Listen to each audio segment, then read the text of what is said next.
కాశీ నుండి మన ఆంధ్రప్రదేశ్ రాష్ట్రంలోని నందవరం వచ్చిన అమ్మవారి గురించి మనలో ఎంతమందికి తెలుసు? ఈరోజు ఆ విశేషాలు మనం తెలుసుకుందాం. పూర్వం ఈ నందవరం ప్రాంతాన్ని పాలించే రాజు తనకు ఒక సిద్ధుడు ప్రసాదించిన పాదలేపనంతో ప్రతిరోజు కాశీకి వెళ్ళి విశాలాక్షి అమ్మవారిని పూజించి తిరిగి వచ్చేవాడు. ఈ విధంగా ప్రతిరోజు రాజు కాశీకి వెళ్ళి వస్తూ ఉండడంతో అనుమానపడ్డ రాజు భార్య ఒకరోజు నేను మీతో వస్తాను అని అడగడంతో రాజు తనతో పాటు తన భార్యను కూడా కాశీకి తీసుకువెళ్తాడు. అక్కడికి వెళ్ళిన తర్వాత రాజు భార్యకు నెలసరి అయి మైల అవ్వడంతో వారు పాదాలకు రాసుకున్న లేపనం ఆవిరైపోవడంతో వారు అక్కడే ఉండిపోవలసి వచ్చింది. అప్పుడు అక్కడి బ్రాహ్మణులు తమ తపోశక్తితో ఆ రాజదంపతులను వారి స్వస్థలానికి పంపిస్తారు. అక్కడి నుండి బయలుదేరే ముందు రాజు బ్రాహ్మణులు తనకు చేస్తున్న ఉపకారానికి ప్రతిఫలం ఏదో ఒకనాడు చేస్తానని రాజు బ్రాహ్మణులకు మాట ఇస్తాడు. కొంతకాలానికి కాశీలో కరువు రాగా ఆ బ్రాహ్మణులు రాజు వద్దకు వెళ్ళి సహాయం అడుగుతారు. అప్పుడు ఆ రాజు తానిచ్చిన మాటకు సాక్ష్యం ఏమిటని ప్రశ్నిస్తాడు. అప్పుడు ఆ బ్రాహ్మణులు రాజు ఇచ్చిన మాటకు ఆ కాశీ విశాలాక్షి సాక్ష్యం అని చెప్పి కాశీకి తిరిగి వెళ్ళి కాశీ విశాలాక్షి అమ్మవారిని సాక్ష్యం చెప్పడానికి రమ్మని అడుగుతారు. మార్గ మధ్యంలో ఎక్కడా వెనుదిరిగి చూడరాదు అనే షరతు విధించి వారి వెంబడి బయలుదేరుతుంది విశాలాక్షి. తమ వెనకే అమ్మవారు నడిచి వస్తూ ఉన్నట్లు ఆ బ్రాహ్మణులకు శబ్దం వినిపిస్తూ ఉంటుంది.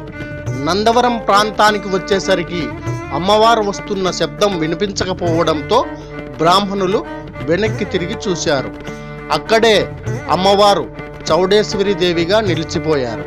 వెనుతిరిగి చూసిన బ్రాహ్మణులు వేప వృక్షాలుగా మారిపోయారు. ఇదంతా తెలుసుకున్న రాజు విశాలాక్షి దేవిని కాశీ నుండి తన రాజ్యానికి రప్పించడానికే ఈ విధంగా ప్రవర్తించానని చెప్పి చౌడేశ్వరి దేవికి ఆలయాన్ని నిర్మించాడు. ఆ తరువాత అమ్మవారి మహిమ ఎలా గుర్తించబడింది అంటే అనంతపురం జిల్లా ధర్మవరానికి చెందిన ఒక భక్తుడు ఊరి పెద్ద అమ్మవారిని పూజించి కరువు కాటకాల్లో ఉన్న తన ఊరిలో వర్షాలు పడి ప్రజలు సంతోషంగా ఉంటే ఇక్కడ జాతర జరిపించి తన తలను సమర్పిస్తానని వేడుకోగా వెంటనే ఆ ఊరిలో వర్షాలు పడి ప్రజలు సంతోషంగా ఉంటారు. అప్పుడు ఆ భక్తుడు అంగరంగ వైభవంగా అమ్మవారి జాతర జరిపిస్తాడు. జాతర ముగిశాక అందరూ వెళ్ళిపోయిన తర్వాత ఆ భక్తుడు గర్భగుడిలోకి వెళ్ళగా అమ్మవారు ప్రత్యక్షమై ఇప్పుడు నేను సంతోషంగా ఉన్నాను, నీ తల సమర్పించవలసిన అవసరం లేదు అంటుంది. ఇచ్చిన మాట ప్రకారం ఆ భక్తుడు తన తలను ఖండించి అమ్మవారి పాదాల చెంత సమర్పిస్తాడు. ఇక్కడ అమ్మవారిని సాక్షి దేవతగా కూడా పూజిస్తారు. అమ్మవారి ఆలయ పరిధిలోని కలిచెట్టుకు విశేష ప్రాముఖ్యం ఉంది. సంతానం ప్రసాదించే చెట్టుగా ఈ చెట్టును పూజిస్తారు భక్తులు. సంతానం లేనివారు చీరచెంగును చించి ఈ చెట్టు కొమ్మకు కడితే సంతానం ప్రసాదిస్తుందని వీరి నమ్మకం. విశాలాక్షి అమ్మవారు కాశీ నుండి నందవరం వచ్చినప్పుడు ఈ చెట్టు విశాలాక్షి చీర కొంగుకు తగులుకొని వచ్చిందని చెబుతారు. చౌడేశ్వరి అమ్మవారిని అర్చించిన తర్వాత ఈ వృక్షాన్ని కూడా తప్పక అర్చించడం అనేది పూర్వం నుండి వస్తున్న ఆనవాయితీ. ఇక్కడ దత్తుడు ఇచ్చిన పాదుకలు ఇప్పటికీ దర్శనమిస్తాయి.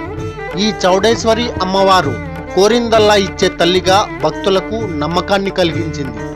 ఇచ్చట నిత్య పూజలతో పాటు విశేష పూజలు కూడా నిర్వహిస్తారు. శరన్నవరాత్రుల సందర్భంగా ఇక్కడ పెద్ద ఎత్తున జాతర నిర్వహించబడుతుంది.